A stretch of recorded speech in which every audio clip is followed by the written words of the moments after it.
mental. To w sumie taka kwestia, z którą mierzę się, można powiedzieć, od początku swojej przygody z bieganiem. Pamiętam, że już w momencie tych pierwszych poważnych startów było to duże wyzwanie, aby podejść do nich w sposób prawidłowy, aby podejść do nich z wystarczającą motywacją i z wystarczającym skupieniem. Dokładnie pamiętam pierwszy swój taki start, w którym okazało się to być kluczowe. Były to Mistrzostwa Polski, moje pierwsze poważne Mistrzostwa Polski młodzików w Toruniu w 2010 roku bodajże. I wtedy pamiętam, że stres, który odczuwałem, do tej pory rezonuje we mnie o tutaj. I już wtedy spodziewałem się, że bycie na tym poziomie, rywalizacja na tym najwyższym poziomie może wiązać się z takimi bardzo negatywnymi odczuciami. Natomiast po latach wiem, że u mnie jest to jedna z podstaw tego, aby dobrze czuć nie tylko się w życiu, ale i w sporcie. I o tym właśnie będzie ten materiał.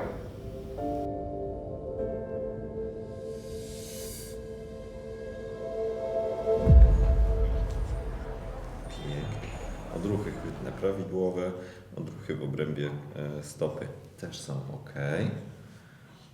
A ile teraz waży? 3400 było kilka dni temu. Okay. No tak niedużo przybrałam. Niedużo, ale Może w ogóle Ale jest drobniutka po prostu. nie jak siostra. Pracę w takie dni jak dzisiaj, akurat dzisiaj jestem w gabinecie w Bochni, mamy poniedziałek, zaczynam od godziny 8:30, 9:00 i przyjmuję zazwyczaj 4 do 5 pacjentów. Jeżeli jest bardzo gorący okres, no to nawet do 6 i jest to naprawdę, uwierzcie mi, duża liczba, ponieważ praca z pacjentami jest najbardziej angażująca emocjonalnie i najbardziej angażująca energetycznie. Przykładowo przyjęcie dla mnie 2 dzieci jest dla mnie równoznaczne z przyjęciem, myślę, 4-5 dorosłych. Troszeczkę jest takiego ograniczenia w obrębie miednicy i takiego naprężenia, większej sztywności.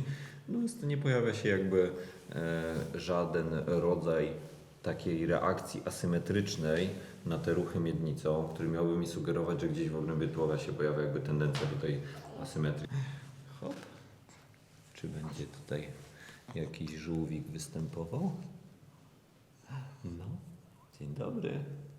Okej. Nie pojawia się reakcja chowania pomiędzy ramionka. To dobrze, bo to świadczy o tym, że nie mamy takiego zwiększonego naprężenia, które mogłoby też stymulować reakcję typu żółwik. I często jestem też zmęczony po prostu po takiej pracy, dlatego odbija się to, a przynajmniej w przyszłości mocno się odbijało to na treningu. Praca generalnie nie wywołuje we mnie bardzo dużego stresu, ta praca z pacjentami, bo tutaj zazwyczaj wiem, czego się spodziewać, wiem, co robię, jestem pewny swoich umiejętności. To, co natomiast jest takim moim głównym stresem, powiedzmy, mentalnym, to jest zarządzanie całą firmą i zarządzanie wszystkimi tymi procesami.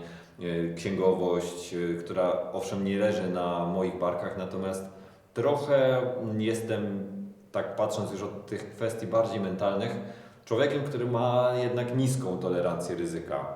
Stwierdziłem to po pewnym czasie. Kiedyś uważałem się za naprawdę człowieka odpornego na ten stres związany z ryzykiem, który jest związany chociażby z inwestycjami czy z angażowaniem kapitału, stworzeniem nowych stanowisk pracy. Natomiast po czasie przekonałem się, że lubię jednak bezpieczeństwo, lubię spodziewać się tego, co mnie czeka i bardzo nie lubię takiego momentu, w którym mam nóż na gardle, a w kwestii mentalnej najbardziej wpłynęło to na mnie właśnie w zeszłym roku, w tym zeszłym sezonie, który miał być dla mnie sezonem przełomowym, ale tych nawarstwień odpowiedzialności finansowej chociażby zrobiło się tak dużo, że czułem ciągły stres związany z prowadzeniem tej działalności, czułem ciągłe parcie na to, żeby więcej pracować, żeby ogarniać jeszcze więcej i żeby jeszcze mniej odpoczywać.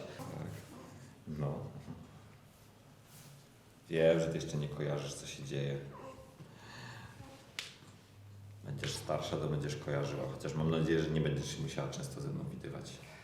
Leciutko ją uginamy do góry. Tylko nie podnosimy pupy do góry, tylko uginamy tak, jakbyśmy chcieli zbliżyć tą pupę w ten sposób, nie? Czyli to jest ten ruch nadgarstkiem. Dobra. Hop. Łapiemy sobie ją pod łukami żebrowymi, czyli tak pod tą przeponą i wykonujemy sobie taki rodzaj okrężny, takich ósemek pomiędzy rękami, nie? Aha, okej. Czyli zaraz pokażę to jakby na sucho, nie? O tak. Zazwyczaj dzieciaczki generalnie to lubią bardzo i może się po tym pojawić troszeczkę większa ilość gazów, w sensie takim, że wydalać te gazy będzie, ale jednocześnie będzie to znacznie prostsze dla niej, aniżeli jakby takie z takim napięciem. Bo jak dowiecie się też z tego materiału, moim największym problemem, który mam w życiu jest to, że nie umiem odpoczywać. Muszę się do tego zmuszać, po prostu. To nie jest rzecz, która przychodzi mi automatycznie. Czuję bardzo duży dyskomfort związany z tym, że jeżeli przestanę coś robić, czy przestanę się czymś zajmować, przestanę poświęcać czemuś w pełni 100% swojej uwagi, to tak naprawdę może się to skończyć właśnie negatywnymi konsekwencjami. Nie wiem skąd u mnie takie nastawienie, od dłuższego czasu staram się z tym walczyć, ale wiem, żeby jakby wyciszyć się w tej kwestii, no to przede mną jeszcze bardzo, bardzo długa droga. I chociaż kocham swoją pracę, uwielbiam pracę z pacjentami, bardzo lubię pomagać im w tych problemach. Bardzo lubię je rozwiązywać. Rozwija mnie ona jako terapeuta, jako człowieka. Rozwija mnie ona też pod kątem wiedzy o ludzkim ciele. No to jednak muszę i musiałem na tym etapie trochę zmniejszyć ilość tej bezpośredniej obecności w gabinecie, żeby móc zadbać też o te inne kwestie. Bo nawał obowiązków, który na siebie sam nałożyłem w ubiegłym roku, był tak duży, że niestety, ale spowodował on właśnie już to wypalenie, o którym mówiłem trochę w poprzednim odcinku. Natomiast tutaj warto wspomnieć o tym, że trwało ono nieco dłużej już, tak jak analizowałem, niż tylko jakieś 2 miesiące. O, jakie sanie dobre. No, dzięki temu cokolwiek je. Wiesz co, ten wzorzec ssania jest prawidłowy. Ona rzeczywiście może mieć troszeczkę problem ze względu na to, że ma krótszy ten język, to wędzidełko. Natomiast obejmuje ustami w sposób prawidłowy. Ssanie odbywa się też nie za pomocą tylko Tak. cofania żuchwy, więc tu jest wszystko ok, jakby w tym kontekście. To wypalenie trwało, myślę, aż do 3-4 miesięcy. A zaczęło się już na pewno wcześniej od tego nakładania na siebie dużej ilości obowiązków, więc zdałem sobie sprawę, że jeżeli chcę w tym zawodzie pracować nieco dłużej i jednocześnie chciałbym osiągnąć coś w sporcie, to muszę jednak odpuścić którąś z kwestii. I teraz jestem na takim etapie właśnie, w którym zmniejszyłem ilość przyjmowania w gabinecie, natomiast nadal wiąże się to z dosyć sporym dyskomfortem, z takim odczuciem niepewności tego, jak będzie wyglądała moja przyszłość, jak będzie wyglądała nasza przyszłość, no i z odczuciem niepewności odnośnie tego, co tak naprawdę będzie z tą firmą w momencie, w którym ja będę pracował nieco mniej. Mam nadzieję, że dojrzeję kiedyś do takiego podejścia, w którym nie będę się tym wszystkim martwił, w którym procesy będą na tyle zautomatyzowane, że nie będą wymagały mojej uwagi. Na razie nie jestem jeszcze w tym miejscu, dlatego często odczuwam jednak jakiś rodzaj takiego pobudzenia, negatywnego pobudzenia stresowego związanego z odpowiedzialnością za to wszystko. Jednocześnie mega mocno motywuje mnie to wszystko do pracy, także często kiedy mam niejako nóż na gardle, no to pracuję, można powiedzieć, najlepiej, najefektywniej i najszybciej znajduję rozwiązania. Nie mamy czegoś, co jest takim czymś, co byłoby alarmujące i wymagałoby jakby ciągłej terapii czy ciągłej jakiejś rehabilitacji. No z nią spróbujemy zrobić tak, żeby się za 2 tygodnie zobaczyć, dobra? To też tak jakby będzie miało około te 1,5 miesiąca, żebyśmy wiedzieli, jak sprawy wyglądają. A jeszcze przed moim wyjazdem, że w marcu mnie nie będzie, więc ewentualnie jeżeli będzie potrzeba, no to z Sarą Was po prostu później umówię na kontynuację, dobra? Ale nie ukrywam, że w kontekście rozwoju sportowego zdałem sobie sprawę z tego, że nie da się tego robić wszystkiego naraz, że nie jest to możliwe, więc może rozwój firmy będzie musiał zwolnić na pewien czas, abym ja mógł zająć się kwestiami sportowymi. Może będę musiał zrezygnować jeszcze z części obowiązków. Kto wie, zobaczymy.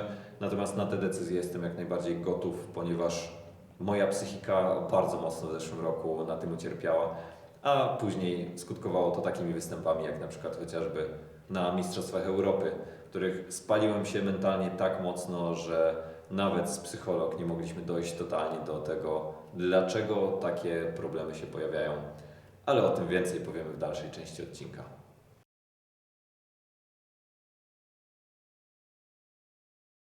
Młody! Daj. Dokończyję się i wyjdziemy.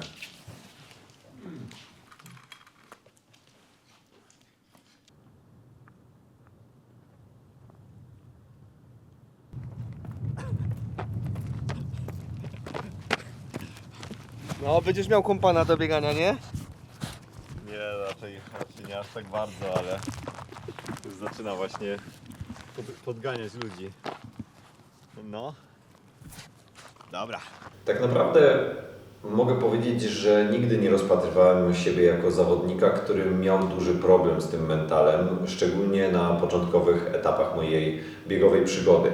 Tam owszem, odczuwałem bardzo duży stres, ale jednocześnie nie przeszkadzał mi on kompletnie w tym, aby być takim człowiekiem, który mimo tych wszystkich trudności, które pojawiają się na trasie, stawia im czoło i stara się im zapobiegać, ale też właśnie je przezwyciężać.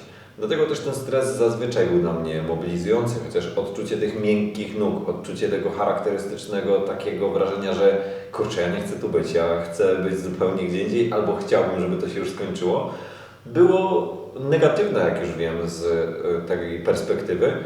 I w perspektywie właśnie dłuższego czasu przerodziło się w moje największe deficyty mentalne, które mam.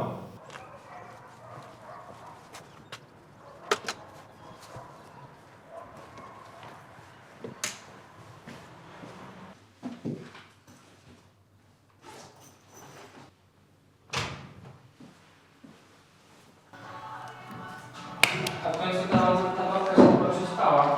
Tak? Z tego.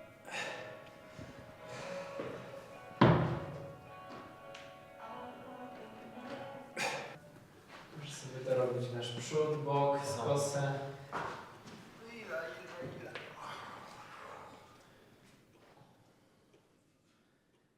Jako osoba od bardzo wczesnych lat, mocno ambitna, taka powiedziałbym perfekcjonistyczna, zawsze miałem wrażenie, że muszę zrobić na maksa wszystko to, co tylko mogę, aby osiągnąć dany sukces i że tylko ciężka praca, tylko maksymalne zaangażowanie, brak odpuszczania sobie, nawet w momentach, które by tego wymagały, będzie gwarantem sukcesu.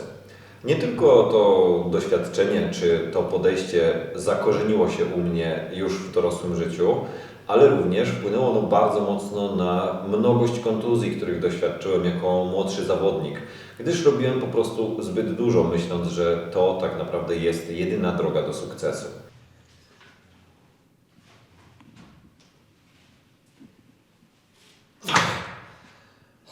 Co tam mówię? Czujesz? Dubsko. No dubsko.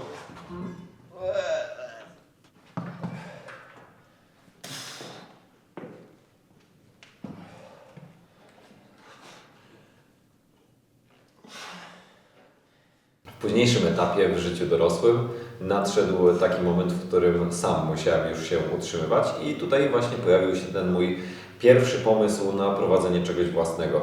I ta przygoda rozwinęła się tak naprawdę w dosyć już, jak na moje odczucie, sporą organizację, którą teraz muszę ogarniać. Jak jednak się właśnie okazało po czasie, mocno angażującą mnie też psychicznie i stresowo, tego nie ukrywam. I takie podejście właśnie, odczucia ciągłej chęci pracy, która mnie na samym początku motywowała, po czasie przerodziło się trochę w coś, co powiedziałem już wcześniej, czyli w to takie wypalenie trochę mentalne, wypalenie zawodowe w bardzo wczesnym wieku i na bardzo wczesnym etapie. Myślę, że to po takich 7-8 latach pracy tak naprawdę zawodowej pierwszy raz nastąpiło, a mimo tego nadal nie nauczyłem się, można powiedzieć, jednej rzeczy. Nie nauczyłem się odpoczywać bez wyrzutów sumienia.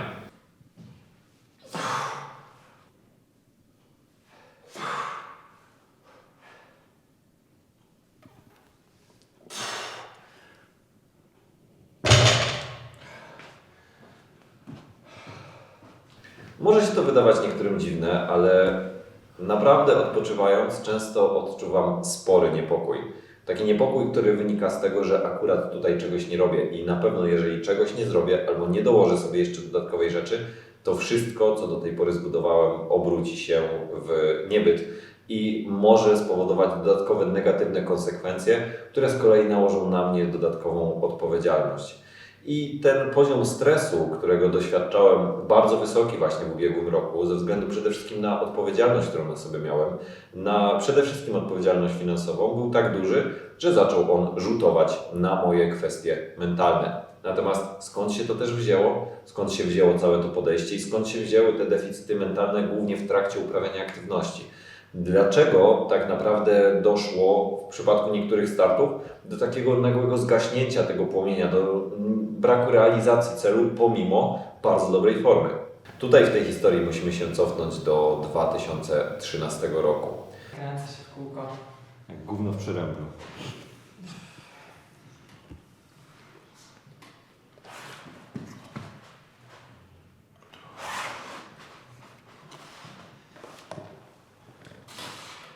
No ale fajnie, tak puszczałeś ten tyłek i teraz tak inaczej. W 2013 roku w Polsce odbywały się Mistrzostwa Świata Juniorów i ogólnie Mistrzostwa Świata w biegach przełajowych.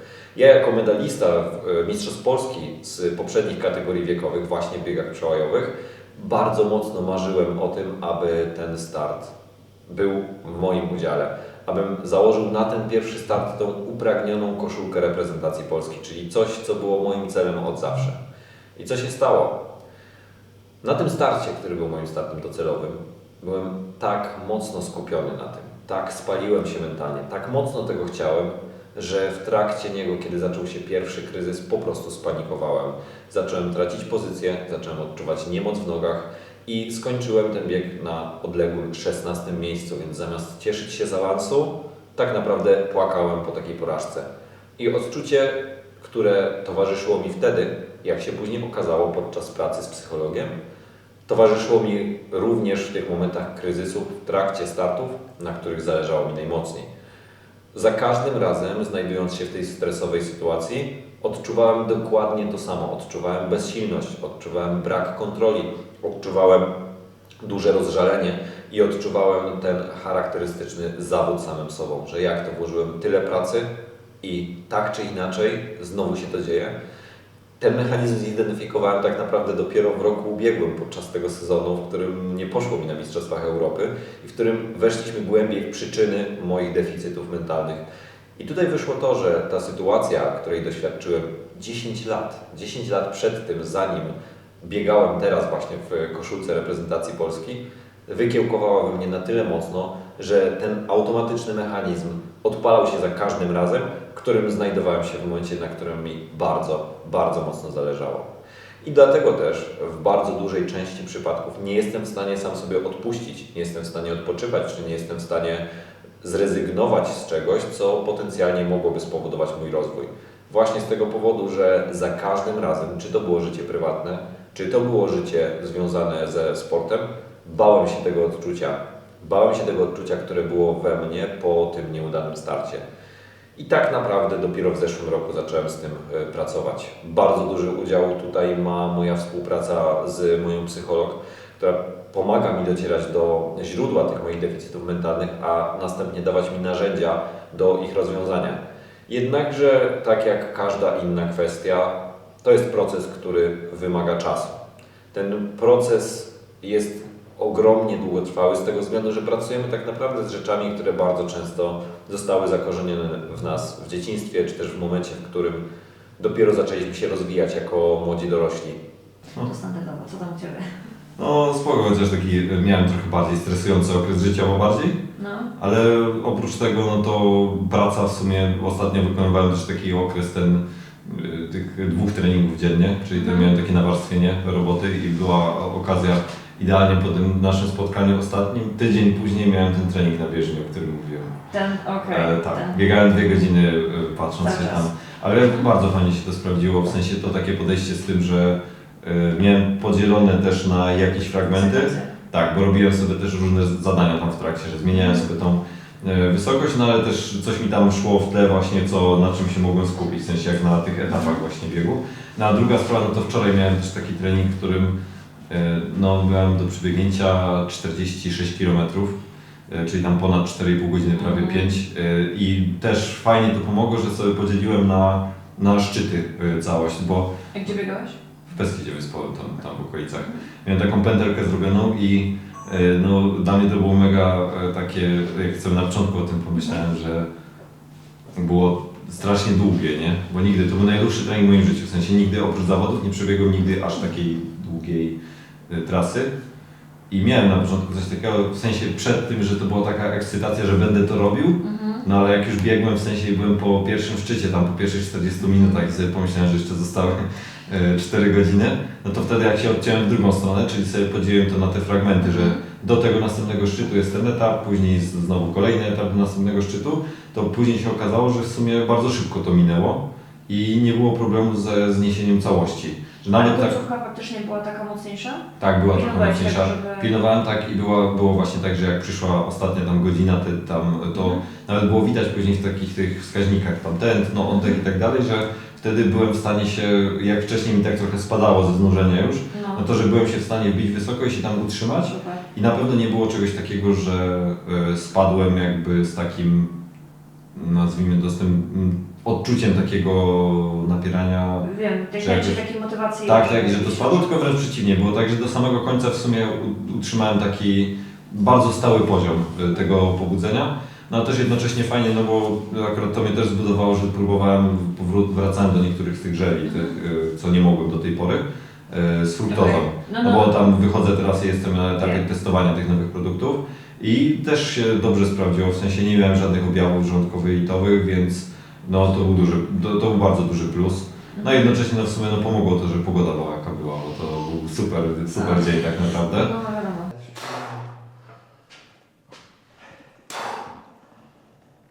Dobrze, że nie 22. Czy tak późno ty wszedłeś ten rower, jakoś późno robiłeś?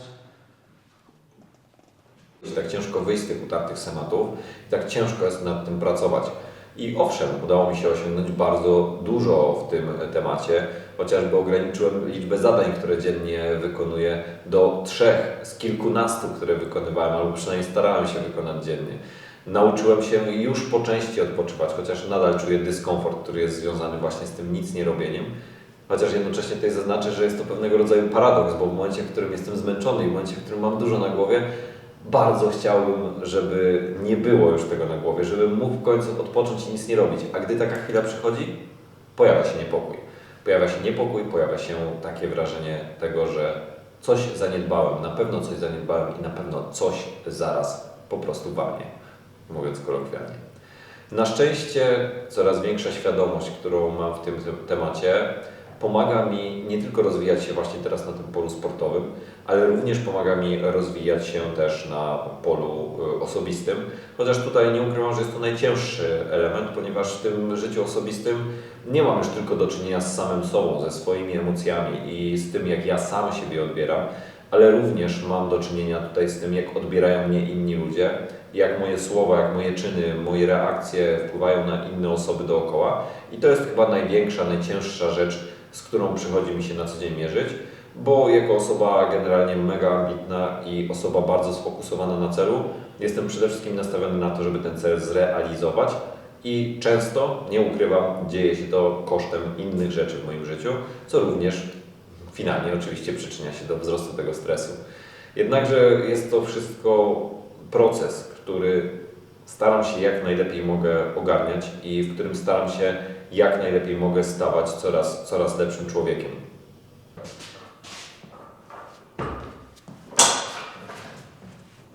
No, jazda. I można trenować.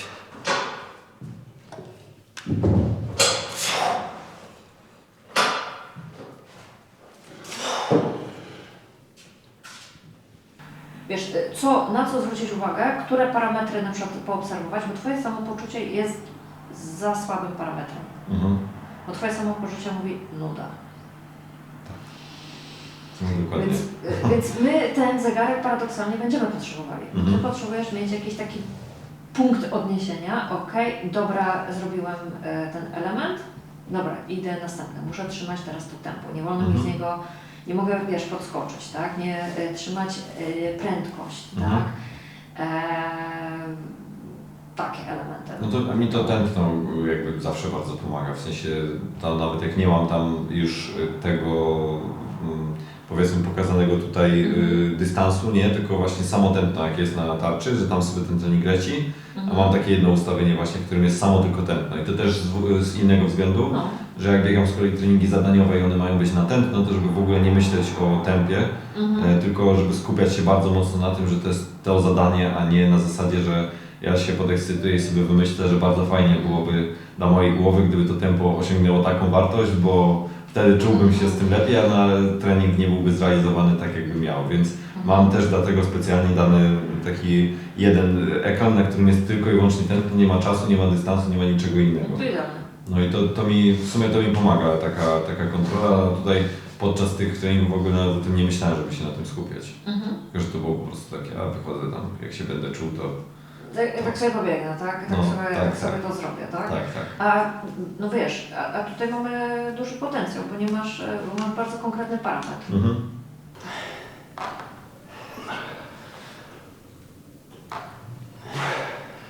Na współpracę z psychologiem zdecydowałem się głównie ze względu na to, że mój trener i moja żona zauważyli duże pole do poprawy na tym fragmencie mojego życia. I pomimo tego, że w zeszłym sezonie tak naprawdę mogę powiedzieć, że na wielu aspektach, na wielu startach czułem się gorzej mentalnie, to tak naprawdę czuję, że zrobiłem chyba największy i najbardziej świadomy w swoim życiu krok do przodu, jeżeli chodzi o tą kwestię.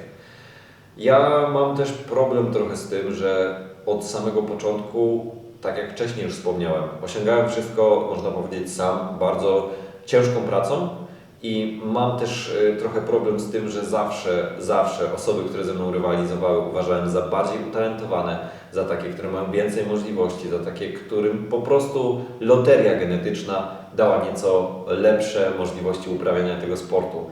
I dlatego też bardzo często siedzi we mnie poczucie niskiej własnej wartości, które odbija się później na tym właśnie bieganiu. Często na starcie czułem coś takiego, że nie należy tutaj. Jest takie powiedzenie nawet, które po angielsku bardziej ze mną rezonuje, czyli I don't belong, czyli no wrażenie tego, że co ty tutaj robisz, chłopaku, że jakie ty masz możliwości, że przecież nie ma szans, żeby zrealizować to, o czym ty marzysz. Na szczęście dzięki tej współpracy i dzięki tej pracy, którą będziecie mogli też zobaczyć mniej więcej jak wygląda, osiągnąłem nowe właśnie mentalne, nie tyle jeszcze wyżyny, co powiedziałbym, że bardziej poziomy świadomości. Poziomy świadomości, które mocno pomagają mi aktualnie realizować się właśnie przede wszystkim jako sportowiec. Coraz rzadziej mam to poczucie braku kontroli na zawodach. Coraz rzadziej pozwalam uciekać moim emocjom gdzieś, gdzie nie chciałbym, żeby one się pojawiły. Coraz rzadziej zdarzają mi się te kryzysy mentalne, w których nie jestem w stanie dalej napierać. A jeżeli już kryzys się zdarza, wiem, jak go pokonać. Dlatego, tak jak wspomniałem wcześniej, to, że zeszły sezon nie był taki, jaki bym sobie go wymarzył, to dał mi on tyle świadomości i tyle możliwości pracy ze samym sobą, że nie zamieniłbym chyba tych doświadczeń teraz na nic innego.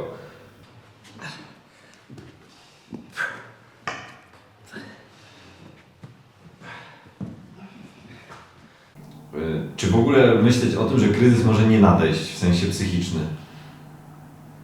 Inaczej, chodzi mi o to, czy da się zrobić, może inaczej, właśnie w tą stronę, czy da się zrobić tak, żeby w trakcie takiego wysiłku, który jest bardzo długotrwały, generalnie w ogóle każdego wysiłku takiego o charakterze startowym, że kryzys nie przyjdzie?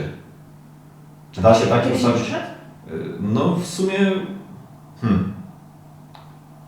Cieszę się, że miałem w ogóle taką okazję, żeby poprzez sport próbować i docierać do tych pokładów czy przyczyn moich mentalnych deficytów w codziennym życiu.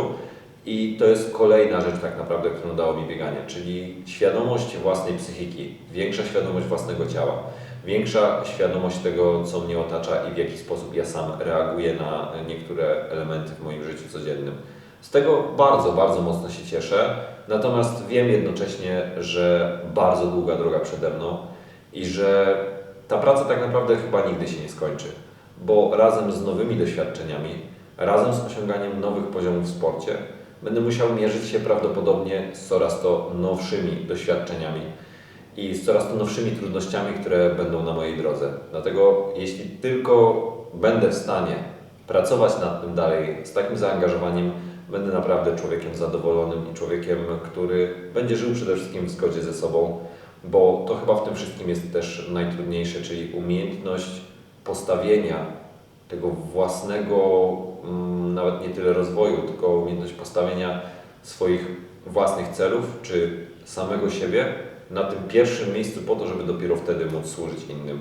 Ja dopiero się tego uczę i tak jak wcześniej wspomniałem, jest to ogromnie ciężka dla mnie sprawa, ale już teraz na tym etapie wiem, że wiele z przyczyn moich dolegliwości mentalnych zostało już zdiagnozowane, a teraz nic tylko z nimi pracować i osiągać te nowe szczyty mentalne.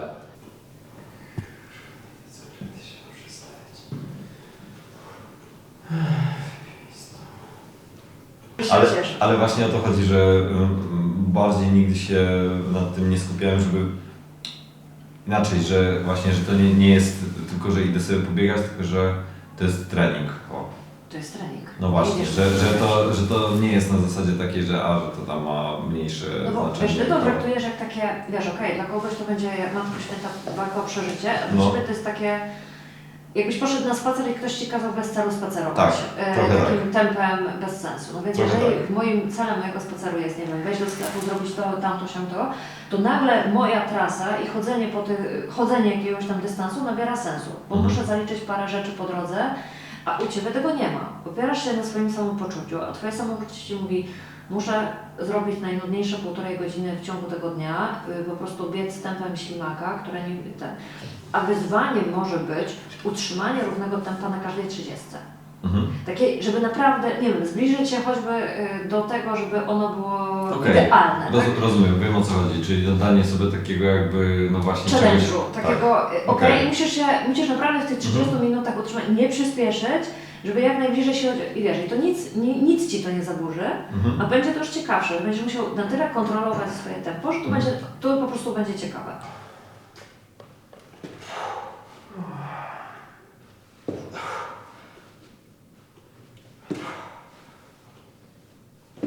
Mam nadzieję natomiast, że po obejrzeniu tego materiału kogoś z Was może też zachęcę do takiej pracy nad sobą. Myślę, że nie ma osoby tak naprawdę, która nie skorzystałaby na współpracy z psychologiem, z psychoterapeutą, z tego względu, że każdy z nas nosi w sobie jakieś demony, które potrafią nam zaburzać życie na co dzień. Myślę, że każdy z nas zmaga się z pewnymi deficytami, które przeszkadzają nie tylko nam samym, ale też ludziom dookoła i nie pozwalają nam tak naprawdę cieszyć się z tego, jak żyjemy i co robimy na co dzień. I tego każdemu bym życzył, żeby nawet nie tyle w kontekście może samej takiej współpracy, ale też w kontekście odkrywania siebie, żeby docierać do takich właśnie sytuacji. Nie ma znaczenia, czy nawet na tych krótkich biegach, jak będziesz miał kryzys, to się nic nie zmienia. Musisz sobie z nim poradzić dokładnie tak samo. Pamiętaj, inni zawodnicy też mają kryzysy jakieś, prawda? No tak. Ale to nie jest tak, że to jest tylko Twój kryzys. O tym to rzadko myślę, że inni coś tam mają, tylko właśnie no, zawsze gdzieś to... Wychodzi z założenia, że oni biegną według planu A za każdym razem, tylko to Oczywiście, nie tak. To tak nie działa. To No, tak nie działa. wiem, ale... Nie, zakładamy plan A, tak? Jakby nastawiasz się na plan A, jesteś na ten plan przygotowany, masz dobrze zdefiniowany plan B, co się dzieje, ale plan A raczej zakłada maksymalne zapobieganie kryzysom.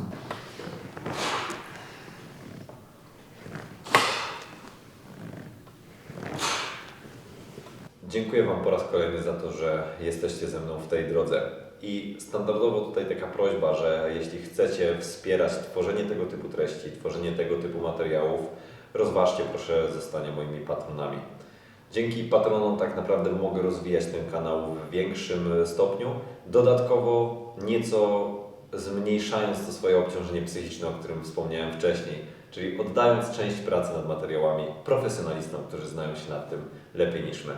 Jeśli zdecydujesz się zostać moim patronem, serdecznie Ci dziękuję. To tyle na dzisiaj. Myślę, że mieliście możliwość wejścia trochę w moją głowę i mam nadzieję, że tak jak wcześniej wspomniałem, kogoś zachęci to też do większej pracy nad własnym sobą.